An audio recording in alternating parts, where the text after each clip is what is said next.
Bismillahirrahmanirrahim. Assalamualaikum warahmatullahi wabarakatuh. Sejenak pada petang ini dalam satu segmen apakah gaya belajar anak-anak kita. Baik, sahabat-sahabat sekalian, saya telah membuat satu blog. Dalam blog tu ada saya punya link untuk anda isi, di mana anda boleh tahu apakah gaya belajar anak-anak anda hanya melalui menggunakan tarikh lahir sahaja ya. Jadi sebentar lagi saya akan kongsikan kepada semua macam manakah benda itu berfungsi dan di manakah anda boleh masuk ke link itu untuk mendapatkan tarikh lahir, untuk mendapatkan gaya belajar untuk anak-anak anda. Okey, di telefon saya belum naik, belum muncul lagi ni. Masih lagi yang lama. Kita masih menunggu lagi. Okey, telefon dah ada dah. Baik, terima kasih, ada dua orang nampaknya sedang bersama kita. Jadi saya akan tunjukkan di manakah tempat anda untuk mengisi dapatkan tarikh lahir, untuk dapatkan gaya belajar. Okey, di sini anda buka saya punya blog noorhisham.com, Noor Hisham HISHEM.com. Baik, di sini saya sudah siapkan satu borang detect gaya belajar anda secara percuma. Apakah suara saya didengari? Macam tak ada suara. Oh, ada. Okey, anda isi di sini nama anda. Kemudian nombor IC ni saya tak perlukan semua full, cukup yang 6 di depan tu, 6 digit yang di depan. Yang kod negeri, kod apa jantina belakang tu tak perlulah, kerana kita nak tengok ini saja. Kemudian masukkan email anda. Email ni sunat, dan telefon anda lah. Jadi ini satu sesi percuma untuk anda untuk melihat apakah anak anda ini, apakah gaya belajarnya. Jadi nanti saya akan cuba tengok di dalam drive saya secara automatik apakah gaya belajar anak-anak anda. Kerana anak-anak ini perlu dia mengenali gaya belajar diri dia. Oh, ini sudah ramai yang isi tadi. Saya buka ini, ada seramai 58 orang yang sudah mengisi. Rasanya semua ni ada yang lahir tahun 2000 tahun 2001 orang ni, 2001. Sekali lagi anda boleh mengisi maklumat di blog noorhisham.com. noorhisham.com yang ini, yang atas sekali ini, saya sudah isi satu Google Form untuk anda isi, dan anda akan dapat nanti melihat gaya belajar anda apakah cocok dengan diri anda. Yang mana mungkin anda belum tahu, sering saya kongsi dalam kelas saya, untuk melihat gaya belajar seseorang ini, baik orang lain, baik kita sendiri, itu ada banyak cara lah. Salah satu cara adalah visual. Bukan visual, kita tengok mata orang tu, apakah mata dia orang visual, apakah dia orang auditory atau orang kinestetik. Ini kita belajar dalam NLP. Satu, melihat mata. Yang kedua, ilmu cap jari. Kita tengok pada tiga yang terakhir ni, 6 ini, manakah yang lebih dominan? Apakah dia seorang kinestetik atau auditory atau visual? Itu pun boleh tengok di sini. Yang ketiga, melalui tarikh lahir. Melalui tarikh lahir dia. Jadi biasanya kalau kita gabung ketiga-tiga ini, kita akan dapat satu kesimpulan yang lebih kuat lah. Dia tidak bertentangan biasanya. Biasanya cap jari dengan mata dengan tarikh lahir itu saling menyokong ke arah satu haluan yang sama. Jadi anda boleh melihat apakah ini sama dengan yang pernah anda detect sebelum ini, ataupun anda tak pernah detect ya. Anda tak pernah detect dia anda ni gaya belajarnya apa sebenarnya. Sebenarnya setiap manusia tu ada potensi masing-masing gaya belajar dia. Ada orang gaya belajar dia tu visual, Orang visual itu kalau belajar, saya rasa saya nak buka saya punya PowerPoint ni. PowerPoint gaya belajar. Kita tengok di sini. Di mana saya tak nampak sekarang. Saya type dulu. Karena saya tak buat prepare, tak buat persediaan untuk mengajar yang ini. Tapi saya terlintas saja. Okey, ni dia. Okey. Gaya belajar ni menurut umum ada 3 lah, VAK, visual, auditory, kinestetik. Tapi sebenarnya ada 2 lagi bila kita belajar lagi, iaitu selain daripada VAK, visual, auditory, kinestetik, ada lagi fokus. Fokus ni gabungan antara visual dengan auditory. Dan satu lagi tu fleksibel. Fleksibel ni dia bebas nak belajar dengan cara apa pun.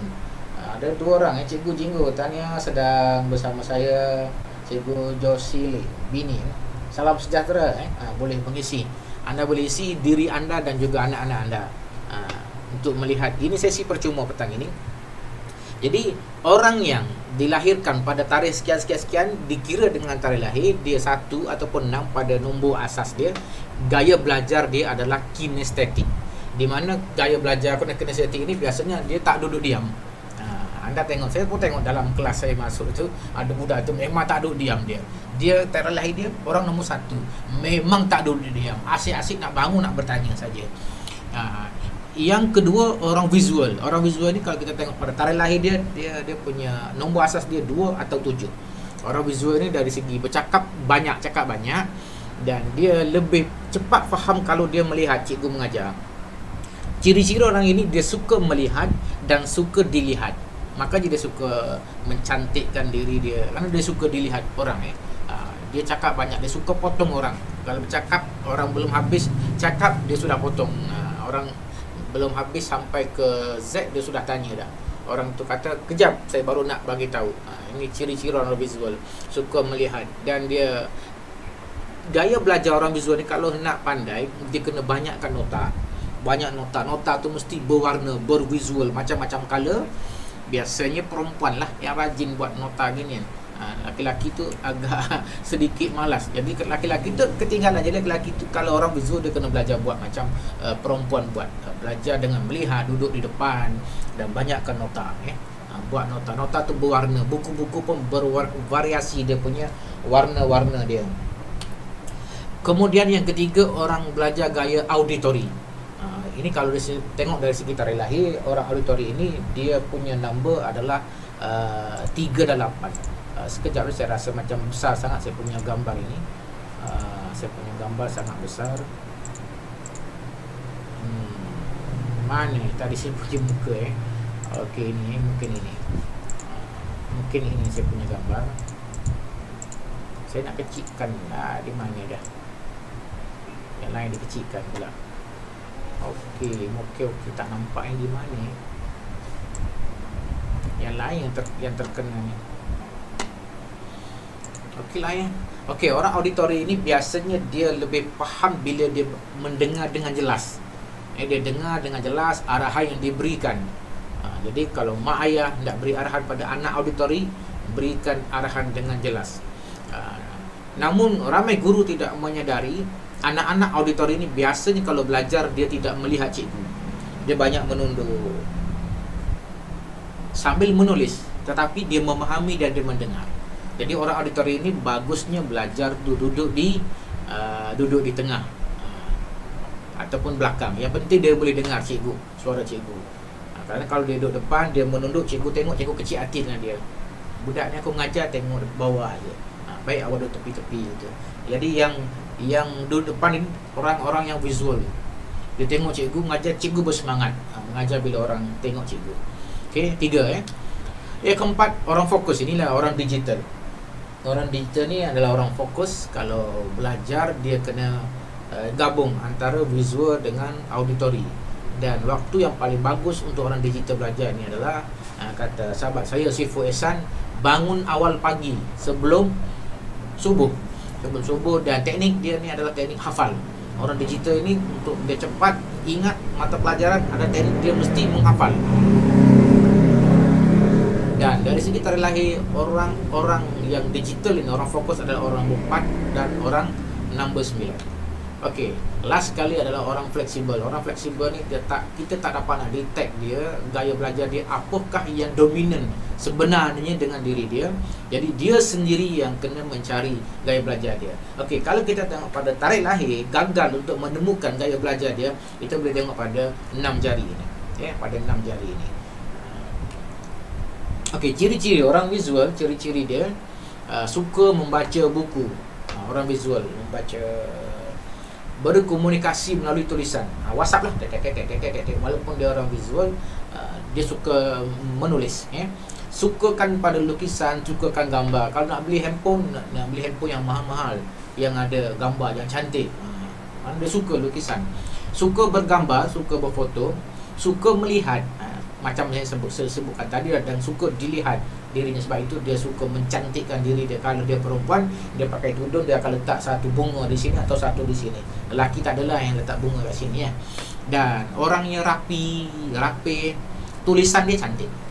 Biasanya bukan kata berdosa ni, tulisan dia hodoh. Tak ada berdosanya. Ini biasanya orang visual tulisan dia comel dan cakap banyak. Dan kalau dia berfikir, apa-apa ditanyakan kepada dia, soalan, dia punya jawapan dia adalah, sebelum dia menjawab, ketika dia berfikir, bola mata dia akan ke atas. Itu tanda orang visual. Jadi gaya belajar orang visual ini adalah dia kena gunakan buku yang berwarna. Disarankan guna buku yang berwarna dalam belajar. Kalau buku tu polos, kosong, plain, anda sendiri yang buat warna. Belilah pen warna merah, biru, hijau, kuning. Tanda poin penting. Perhatikan penerangan semasa guru mengajar. Tengok cikgu mengajar, belajar tempat yang cerah. Macam saya ni pakai remote ni, kita boleh terangkan. Ni sekarang berapa? 20%. Belajar tempat yang cerah dan terus tulis idea. Kalau terlintas, terus tulis. Kena ada selalu buku nota dalam poket ke mana-mana. Kalau nak jawab soalan karangan, bila dapat kertas karangan, dapat idea, terus tulis dia punya idea dia. Dan yang keenam, gunakan mind map. Ini untuk orang visual. Okey, seterusnya untuk orang kinestetik, ciri-ciri dia suka aktiviti sukan. Maklum saja orang kinestetik suka bergerak, suka pada sukan. Apa tu sukan? Sukan tu adalah jamak daripada perkataan suka-sukaan. Suka-suka. Yang kedua, ciri-ciri orang kinestetik, tak boleh duduk diam. Suka, dia bukan suka bergerak, tapi tubuh dia sendiri kejap-kejap bangun. Tulisan dia, maaf cakap, tulisan orang kinestetik biasanya kurang comel. Kalau kita baca ciri-ciri ni, orang kinestetik dia akan tutup buku dia. Kerana kita dah baca, kerana dia sedar memang tulisan dia memang tak comel. Okey. Yang keempat, pandai meniru memek muka. Pandai meniru. Orang buat muka macam mana, dia pandai tiru. Ini orang kinestetik. Yang kelima, suka mencuba-cuba. Trial and error. Yang kelima. Yang keenam, tempo bercakap agak lambat. Bila bercakap, dia tak macam orang visual tadi, gitu. Yang keenam, mudah bercakap dari menulis. Nak tulis, orang visual suka menulis. Baik aku cakap lah. Misalnya aku cakap, dia kalau ada telefon pun dia suka tekan suara, dia cakap. Ini orang kinestetik, ciri-ciri dia. Bola mata dia kalau dia berfikir akan bergerak ke bawah. Bila dia berfikir. Tadi orang visual bergerak ke mana? Ke atas. Dia tengok ke atas. Dia tengok TV, tengok orang tu bila dia berfikir, dia secara semula jadi, dia tengok ke atas. Itu tanda orang visual. Kalau ke bawah, itu tanda orang kinestetik. Okey, apakah gaya belajar untuk orang kinestetik? Gaya belajarnya adalah dia kena cari manfaat belajar. Okey, cikgu ni masuk, apa aku belajar dengan cikgu ni hari ni? Kalau tidak, dia tak tahu apa yang akan aku belajar, dia tak fokus. Yang kedua, banyakkan waktu renggang. Belajar, rehat. Belajar, rehat. Ini cara belajar orang kinestetik. Jangan terbalik. Rehat, belajar. Rehat, belajar. Ini terbalik. Okey, yang kedua. Yang ketiga, menulis di udara. Sebab dia orang kinestetik, bila dia belajar, cikgu suruh ingat apa-apa, dia tulis di udara. Menulis di udara. Bagi orang kinestetik, menulis di udara itu seperti menulis di kepala dia. Dia ingatlah. Okey, keempat, Orang kinestetik ini disarankan menghafal sambil bergerak. Sama ada dia hafal mata pelajaran ataupun dia menghafal Quran sambil bergerak. Itu cara dia. Okey, 3 Okey, yang keempat. Yang ketiga orang auditory. Orang auditory ni orang berapa tadi? Orang nombor 3, orang nombor 8. Biasanya ciri-ciri dia suka membaca sambil bersuara. Babon, pintu. Teringat saya rakan saya dulu nama Hafizan orang panggil dia Bujir. Raksun, kepala. Birun, telaga. Dia kalau orang auditory ni kalau dia membaca dia suka bersuara. Bahkan waktu dalam peperiksaan pun ketika soalan diberikan dia masih membaca dengan bersuara. Diam. Ini peperiksaan. Berbunyi lagi. Ini orang auditory. Okey, yang kedua orang auditory suka pada muzik. Suka pada muzik. Yang ketiga, orang auditory suka berkomunikasi menggunakan telefon. Dia suka cakap, Orang auditory ni orang audio. Yang keempat, orang auditory ini fasih berbicara. Kalau bicara sangat fasih.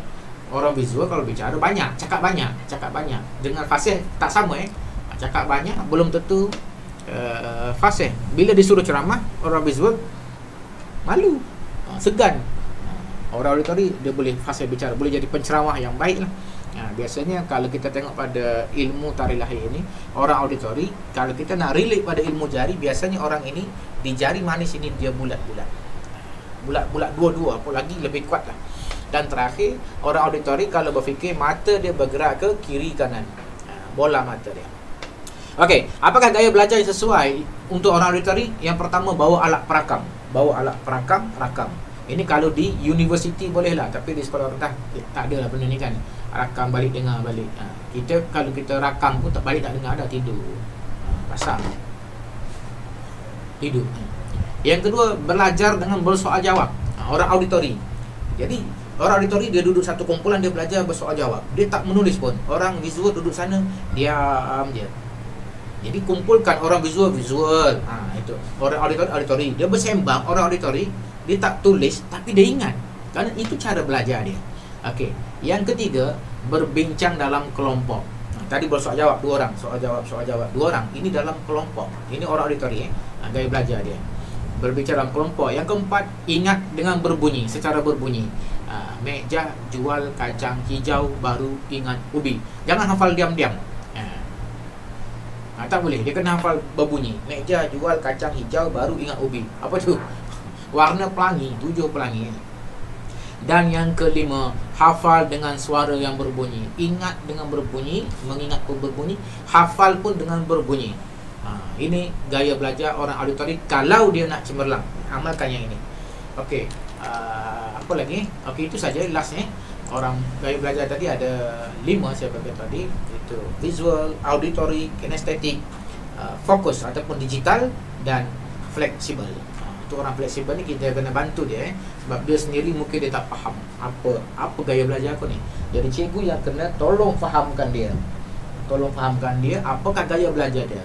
Kalau dia tak faham gaya belajar dia, ibaratnya anda pergi berperang sebagai panglima pahlawan, ada keris tapi tak reti nak guna, simpan dia.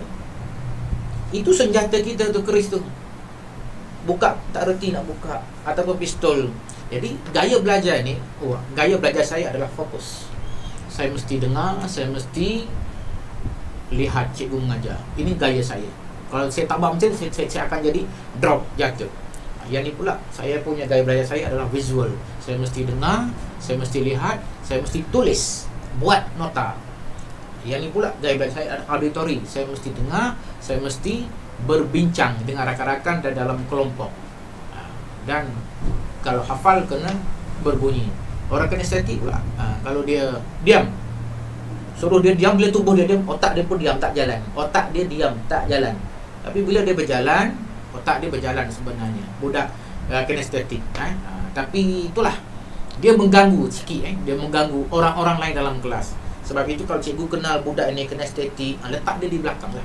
Kalau dia bangun pun tak nampak orang lain kan. Tapi bila dia di depan, bila dia bangun, orang lain nampak. Ini cerita-cerita dulu lah. Saya sekolah dulu ada kawan sebelah saya. Tak boleh sebut nama lah. Jadi kita dulu sekolah, kita menyalin apa yang ustazah tulis. Ustazah ke cikgu, cikgu sains tulis di papan hitam. Jadi saya waktu tu sekelas dengan perempuan. Saya sebaris dengan laki-laki. Lepas itu perempuan. Perempuan tu besar sikit dia punya tubuh dia. Jadi kita menulisnya kita ke sini kan. Jadi perempuan tadi dia ke sini. Kawan saya ni lari ke sini. Akhirnya mungkin depan kita tu ada lagi orang tak nampak. Yang perempuan ni tak nampak, dia bangun sikit nak tengok kan. Mungkin tulis satu di bawah. Kawan saya kata apa yang sebelah ni? Woi, gemuk hitam, duduk. Gemuk hitam duduk. Jadi di sini tak kena cara mengatur. Yang besar di depan, yang kecil di belakang. Tak kena. Sebenarnya kita kena pandai mengatur strategi dalam kelas. Di mana kedudukan sepatutnya. Orang visual, orang auditori, orang kinestetik. Ini guru kena belajar. Macam bola, orang main bola kan. Biasanya kalau budak-budak kampung main bola, siapa yang jadi keeper? Kalau ada yang gemuk, yang kurus, siapa jadi keeper? Biasanya yang gemuk ke yang kurus? Biasanya yang gemuk jadi keeper. Sebab bola nak masuk pun terhalang dengan tubuh dia. Lagipun dia nak lari berat, dia badan dia berat, gedempol nak lari kan. Jadi ini strategi main bola. Siapa penyerang, siapa jadi penyerang tengah, striker, siapa jadi wing kiri, wing kanan, siapa jadi back kiri kanan. Ini strategi nama dia. Dalam belajar pun sama juga. Cikgu-cikgu kalau pandai ilmu tentang gaya belajar ini, cikgu-cikgu boleh mengatur. Saya tahu kamu orang kinestetik, kamu duduk sini. Saya tahu kamu orang visual, kamu di sini. Ingat, kamu orang visual. Gaya belajar kamu adalah dengar cikgu mengajar, jangan cakap. Faham? Jadi cikgu ada modal untuk mengajar anak-anak muridnya. Okey. Jadi saya rasa ini saja dulu. Jadi kita kembali kepada saya punya blog tadi. Anda semua secara percuma diberikan kuasa untuk mencari apakah gaya belajar diri anda. Walaupun anda dah umur 40 tahun, anda belum pernah tahu selama ini, belum pernah ada yang ajar, anda pun belum pernah hadir khusus nak kenal diri. Ini saya bagi percuma ini. Buka saya punya blog nurhisham.com. Di sini atas sekali ini ada borang, anda isi nama dan isi nombor IC yang depan sekali 6 digit, cukuplah. Saya tak nak yang belakang tu. Dan email anda kalau anda nak saya punya result ni lah dan telefon lah kalau nak. Jadi kita cuba tengok tadi saya ada bagi tahu ini 5 hari bulan 6, bukan 5 hari bulan 6, 6 bulan 5 ni. Hari ni ada berapa orang mengisi pada pukul 4.37 tadi.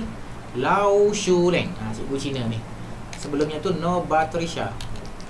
Jadi kita boleh detect gaya belajar mereka dengan cara melihat kepada Excel ini. Dan saya sedang buat kelas sebenarnya ni. Ramai yang nak belajar, tapi saya ni jenis orang yang agak bercakap tu pusing-pusing sikit, tak ada direct gitu. Saya buat kelas, siapa nak belajar, ramai yang PM nak belajar sampai 100 lebih saya tengok tu. Dan saya post lagi sekali, siapa nak belajar RM10 bayar. Yang ni tak ada orang respon. Tak tahu apakah anda tidak membaca yang ini, post yang ini, ataupun anda masa saya post anda dah pengsan, tak sedar-sedar. Jadi saya mengajar betul-betul, mengajar sampai pandai. Jadi saya minta iuran RM10 sebab nak ajar betul-betul. Sebab masa saya habis, kita beli alat-alat ni kan buat rakaman, lampu tu bersungguh nak mengajar ni, biar kita punya anak murid tu pandai supaya menjadi satu ilmu kita diberikan tu dipahami betul-betul dan diwariskan sampai kita sudah tidak ada lagi di atas muka bumi ini. Ada 3 benda yang berguna setelah kita mati nanti. Tak percaya, cuba buat. Yang pertama ilmu yang kita berikan pada orang lalu dimanfaatkan. Yang kedua adalah harta. Ada tak ilmu dan harta? Kalau ada, gunakan. Dan yang ketiga anak. Ada anak tak? Kalau tak ada anak, cari harta sebanyak-banyaknya untuk membantu diri sendiri. Okey, saya rasa demikian saja petang ini saya kongsi. Ada tak soalan-soalan apa? Terima kasih Ustaz Halim yang bersama kita, Puan Roslina Mahari, Encik Muhammad Idrus, Encik Adi Norafi. Ini Adi ni orang yang pakar dalam bidang metafizik juga ni, sahabat saya ni. Encik Muhammad Ali Sulaiman, Suzana Abdullah, Firdaus, Aina Najiha, Deli Arisa. Jadi saya mencari-cari lama juga macam mana cara kita nak menggunakan Excel ini untuk mendetect gaya belajar seseorang. Lalu saya temukanlah beberapa cara yang lebih cepat pantas. Jadi kepada sahabat-sahabat yang nak belajar pun boleh, ada kelasnya. Kelasnya ini nama, masukkan nombor IC depan 6 angka 6 digit itu, kemudian anda boleh dapat. Nanti saya boleh bacakan. Anda boleh tanya saya, saya punya gaya belajar apa dia. Kita cuba compare dengan gaya belajar kita yang kita dah tahu. Ya, Cik Adi, alhamdulillah, terima kasih ada kesempatan petang ini agak bersemangat sedikit petang ni. Tadi loyo letih kita gunakan waktu yang ada ini untuk berbagi. Apa program terkini, Pak Adi? Kita tak boleh pergi mana-mana ni. Kenapa? Kena lockdown. Banyak dalam kepala nak pergi situ, nak pergi sini. Tapi semalam saya sempat pergi Kuala Lumpur sekejap. Tengok Kuala Lumpur di kawasan Cokek tu sudah dipagar semua oleh tentera-tentera, tak boleh masuk. Nak cari sedikit oleh-oleh tak boleh. Okey, ada tak yang sedang menonton ini mengisi? Jadi di mana kelas itu? Kelas saya buat itu di Telegram. Kita takut orang tak mampu nak bayar. Saya charge paling murah RM10. Siapa yang sanggup bayar 10, siapa sanggup bayar RM11, RM12, terserah. Tergantung pada anda nak melihat ilmu ni sesusah mana. Okey, banyak buat online NLP selling untuk gain takaful. Wah, terbaik ini. Orang-orang tak faham ilmu NLP, ilmu hipnosis. Ada satu orang cikgu dia dengar hari tu ada sesi apa hari tu? 4 bulan lalu tentang mengatakan hipnosis ni haram, sedangkan dia dah belajar. Terus dia tinggal hipnosis. Alamak, masya-Allah. Hipnosis ni hipnosis ni beginilah. Okey, kamu pejamkan mata kamu bayangkan orang yang kamu cinta itu sudah mati. Membayangkan depan kamu tu ada kubur, dan kalau boleh kamu pergi sendiri ke kubur, cari kubur lama, kamu bayangkan itulah kekasihmu dahulu. Bayangkan, itulah hipnosis. Bayangkan. Bayangkan tu ada manfaatnya, ada juga yang tak bagusnya. Bayangkan itu. Membayangkan orang ini begitu, orang ini begini, itu dia pergi ke arah negatif. Kita cuba bayangkan yang positif. Kita kecewa dalam hidup ini, kita boleh pakai ilmu NLP tadi. Ilmu NLP ataupun ilmu hipnosis. Dia adik-beradik je ni, NLP hipnosis ni. Untuk gurunya sama. Bayangkan macam orang lemas air. Saya dah belajar dengan guru saya, Pak dengan guru saya. Jadi orang yang lemas air, macam mana dia nak buang trauma dia yang dalam kepala dia tu, memang menggunakan teknik hipnosis, membayangkan. Orang yang tak belajar hipnosis itu mengatakan hipnosis salah. Inilah yang biasanya manusia itu akan menjadi musuh kepada apa yang dia tidak tahu. Okey, saya rasa tidak ada yang mengisi pada petang ini. Tak apa. Ini cuma sekadar perkongsian. Anda boleh tengok kembali di dalam. Ya, Puan Encik Noradi, solat pun hipnosis. Hipnosis itu adalah benda yang berulang-ulang. Solat berdiri, rokok, sujud, bangun, berdiri, rokok, sujud. Itu pun hipnosis. Itu sangat kesal lah pada orang-orang yang membuat kenyataan tanpa ilmu. Dia kena apa-apa kena belajar dahulu. Tak boleh dengar. Tahu dari mana? Dengar cerita dengar cerita orang. Tak boleh. Jadi sangat penting sekali bagi semua orang untuk mengetahui apakah gaya belajar anda. Anda perlu memahami diri anda, apakah gaya belajar anda, supaya anda dapat menggunakan sebaik mungkin gaya belajar anda dan juga anak-anak. Mungkin anda kata anda tak sekolah sekarang, dah habis dah zaman belajar.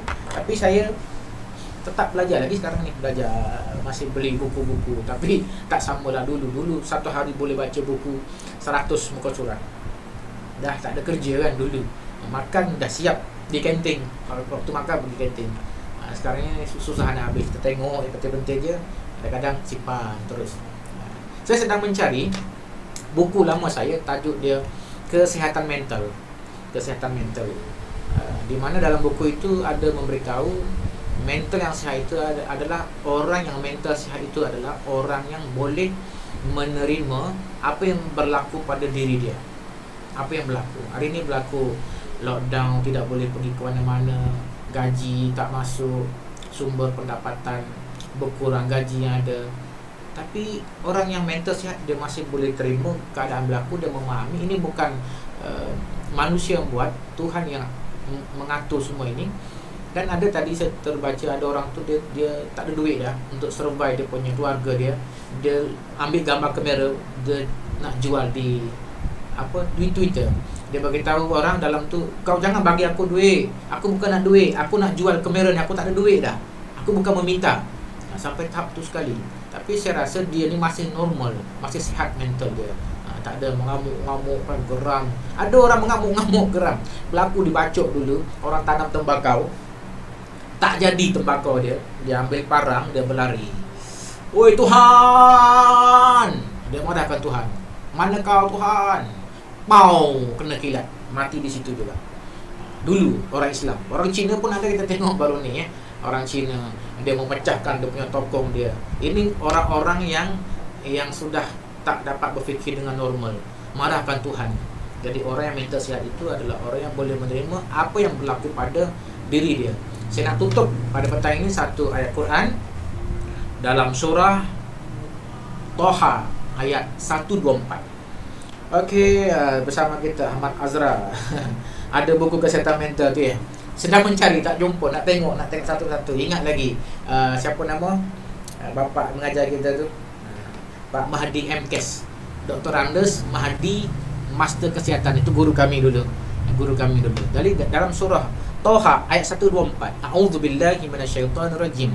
Wa man a'rada an dzikri, barang siapa yang berpaling daripada ingatkan aku, lupakan aku, kata Tuhan, fa inna lahu ma'isyatan dhanka, maka sesungguhnya bagi dia itu kesempitan dalam hidup ini. Jadi dalam bahasa-bahasa psikologi diterjemahkan kesempitan hidup ini apa dia? Stres, serabut, kan?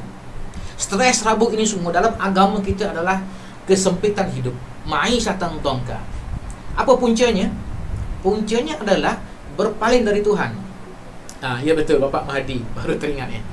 Berpaling dari Tuhan. Dia kaya, nampak kaya, nampak seorang yang tenang, tapi bila dia tidak ada Tuhan dalam diri dia, hati dia sebenarnya tidak ada siapa tahu, dia yang tahu serabutnya. Wa man a'rada an dzikri, barang siapa yang berpaling dari Tuhan, fa innalahu, maka bagi dia itu satu penyakit, ma'isyatan dhanka, kesempitan dalam hidup ini. Apapun yang dia buat tidak rasa bahagia.